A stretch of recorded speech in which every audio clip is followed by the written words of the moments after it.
And I was like, wow, why no one told me Madrid is so amazing? It was, I think everyone has that when they come to Madrid, they're like, wow.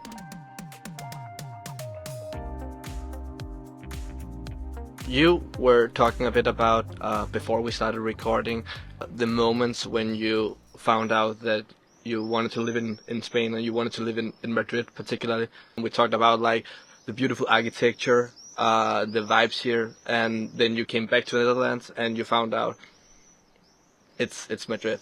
Yes. Yes. Yes, it's true, because I came to Madrid.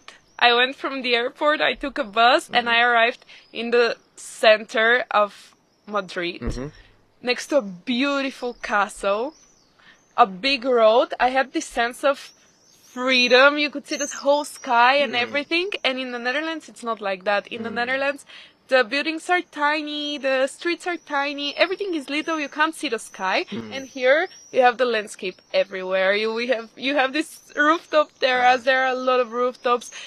You can breathe here. You feel good. And you don't feel small. In the Netherlands, it makes you feel smaller in a way.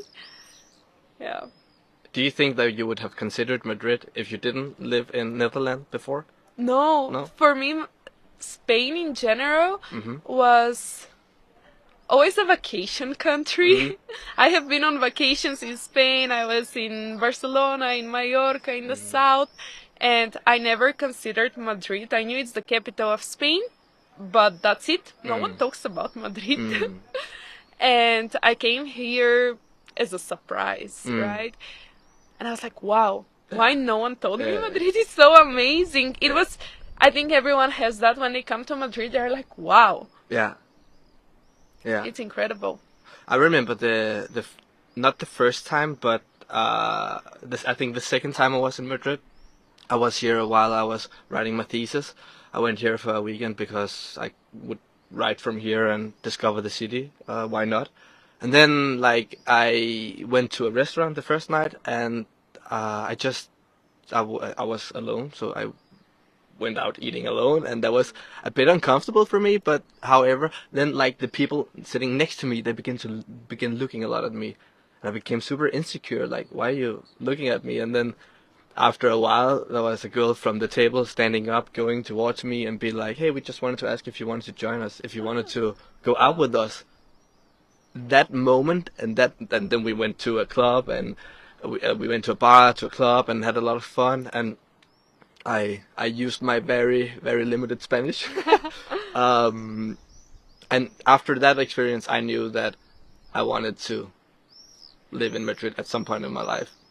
I just think it's so beautiful when you have those like moments of clarification, or like when you get intrigued to something or curious. Yeah. Yeah, it's true. People here are very easily approachable. You can talk with someone on the street and go for a coffee. Yeah, exactly. And that was also it for me. Like I knew that this would just never happen in Denmark. That people sitting next to us would go towards me and be like, "Hey, let's go out together." So I like this open-minded culture.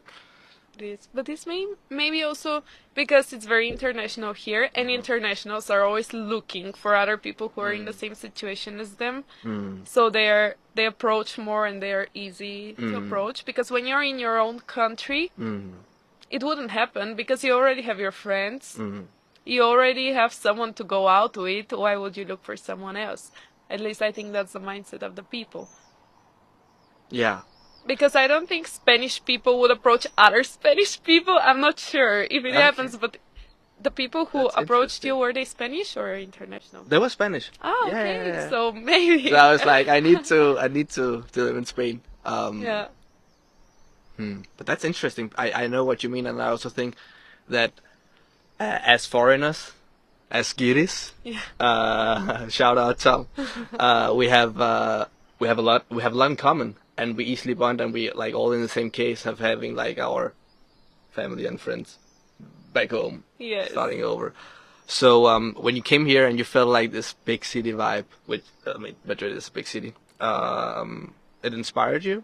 Yes, it is very inspiring. I feel like there is no limit. Mm. You can do whatever, and Madrid being a very big city, Mm. it's very diverse in a way. Like there's something for everyone. I think everyone can find their tribe. Mm. It's very like even from one neighborhood to another neighborhood in Madrid, it's very different. Different kinds of people go to different neighborhoods. For example, we have La Latina, which is very fun, very colorful, very easygoing. And then you have Salamanca, where it's more put together, more classy. Mm. Yeah. Yeah. Yeah, there are many different vibes. Yeah, exactly. It's a lot of variety. Yeah, Variety. I think in Madrid everyone can find their group of people. Okay. Yeah. Elaborate. Why do you think that? Because there's a little bit of everything. It's not that big because I think in huge cities like tens of millions of people, it's a bit harder. I don't know. I never lived in such a huge city, but Madrid is perfect in size, I think. And there's a lot to offer. There's a lot of things going on all the time. So, do you think if you're a person and you don't, if you don't feel like you belong where you currently are, do you think there's a great chance they would feel like they belong here because there's so many different kind of communities? Yes. Yeah. Yes, I had that. I had that here even a year after I moved. I had that sense of, okay, I don't belong anymore. And I was like, okay, let me find like-minded people. And I did. Nice. I noticed before that, like when I invited you, I thought of this as like from Bulgaria to Spain, and then I noticed that you also compared a lot to Netherlands. What do you feel like? Why do you compare to Netherlands? And it sounds like you also feel a sense of belonging in Netherlands. It's because I moved when I was 18. So, and I started living alone, and my whole adult life, let's say, has been in the Netherlands and here now, 2 years. So when I compared, it's difficult to compare to Bulgaria because Bulgaria is my home. I love it, and I connected more with my childhood, with my family, with my school, with my friends that I have since childhood. And when I talk, I don't like to compare Bulgaria to anything else because it's my home. And I haven't lived there as an adult. So I'm not completely sure how things go there with work and socializing after that. Probably it's the same, but I compare it with the Netherlands because that's where I started being independent. Okay. Interesting.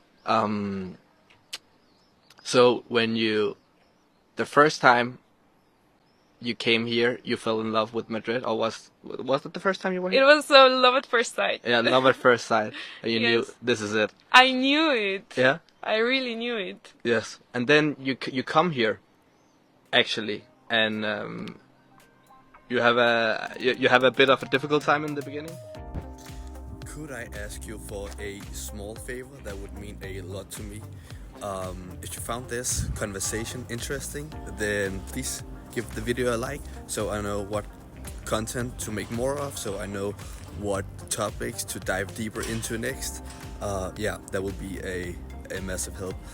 Find the full episode somewhere here below, and thank you for your support.